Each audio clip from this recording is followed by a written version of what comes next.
അപ്പോസ്തലന്മാരുടെ പ്രവൃത്തികൾ അധ്യായം 16. അവൻ ദർബയിലും ലുസ്ത്രയിലും ചെന്നു.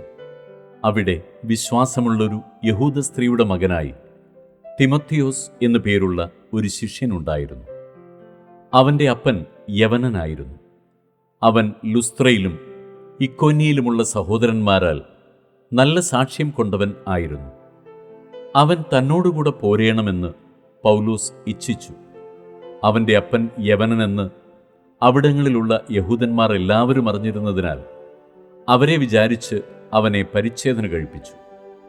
അവർ പട്ടണം തോറും ചെന്ന് യെരൂശലേമിലെ അപ്പോസ്തലന്മാരും മൂപ്പന്മാരും വിധിച്ച നിർണയങ്ങൾ പ്രമാണിക്കേണ്ടതിന് അവർക്ക് ഏൽപ്പിച്ചു കൊടുത്തു. അങ്ങനെ സഭകൾ വിശ്വാസത്തിൽ ഉറയ്ക്കുകയും എണ്ണത്തിൽ ദിവസേന പെരുകുകയും ചെയ്തു. അവർ ആസിയയിൽ വചനം പ്രസംഗിക്കരുതെന്ന് പരിശുദ്ധാത്മാവ് വിലക്കുകയാൽ ഫ്രുഗ്യയിലും ഗലാത്യദേശത്തിലും കൂടി സഞ്ചരിച്ചു. മുസ്യയിൽ എത്തി ബിഥുന്യയ്ക്ക് പോകുവാൻ ശ്രമിച്ചു. യേശുവിൻ്റെ ആത്മാവോ അവരെ സമ്മതിച്ചില്ല. അവർ മുസ്യ കടന്ന് ത്രോവാസിലെത്തി.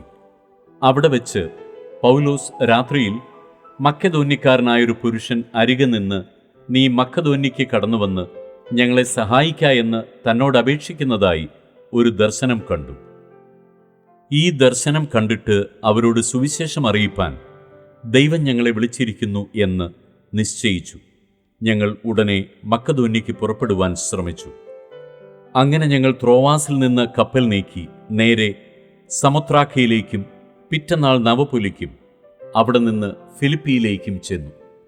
ഇത് മക്കെദോന്യയുടെ ആ ഭാഗത്തെ ഒരു പ്രധാന പട്ടണവും റോമക്കാർ കുടിയേറി പാർത്തതുമാകുന്നു.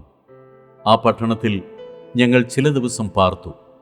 ശബ്ബത്ത് നാളിൽ ഞങ്ങൾ ഗോപുരത്തിന് പുറത്തേക്ക് പോയി അവിടെ പ്രാർത്ഥനാ സ്ഥലമുണ്ടായിരിക്കുമെന്ന് ഞങ്ങൾ വിചാരിച്ച് പുഴവക്കത്ത് ഇരുന്നു. അവിടെ കൂടി വന്ന സ്ത്രീകളോട് സംസാരിച്ചു. തുയത്തൈര പട്ടണക്കാരുത്തിയും രക്താംബരം വിൽക്കുന്നവളുമായി ലുദിയ എന്നു പേരുള്ള ദൈവഭക്തയായൊരു സ്ത്രീ കേട്ടുകൊണ്ടിരുന്നു. പൗലോസ് സംസാരിച്ചത് ശ്രദ്ധിക്കേണ്ടതിന് കർത്താവ് അവളുടെ ഹൃദയം തുറന്നു. അവളും കുടുംബവും സ്നാനമേറ്റ ശേഷം, നിങ്ങൾ എന്നെ കർത്താവിൽ വിശ്വസ്ത എന്ന് എണ്ണിയിരിക്കുന്നുവെങ്കിൽ എൻ്റെ വീട്ടിൽ വന്ന് പാർപ്പിൻ എന്ന് അപേക്ഷിച്ച് ഞങ്ങളെ നിർബന്ധിച്ചു. ഞങ്ങൾ പ്രാർത്ഥനാ സ്ഥലത്തേക്ക് ചെല്ലുമ്പോൾ വെളിച്ചപ്പാടത്തിയായി ലക്ഷണം പറഞ്ഞ് യജമാനന്മാർക്ക് വളരെ ലാഭം വരുത്തുന്ന ഒരു ബാല്യക്കാരത്തി ഞങ്ങളെ എതിരേറ്റു. അവൾ പൗലോസിൻ്റെയും ഞങ്ങളുടെയും പിന്നാലെ വന്നു.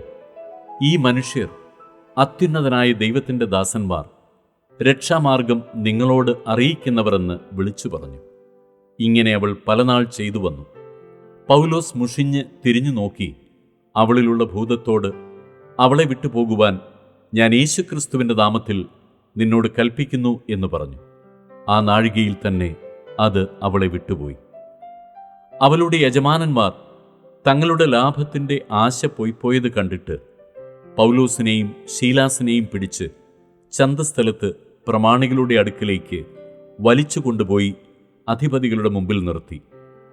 യഹൂദന്മാരായ ഈ മനുഷ്യർ നമ്മുടെ പട്ടണത്തെ കലക്കി റോമക്കാരായ നമുക്ക് അംഗീകരിപ്പാനും അനുസരിപ്പാനും ന്യായമല്ലാത്ത ആചാരങ്ങളെ പ്രസംഗിക്കുന്നു എന്ന് പറഞ്ഞു.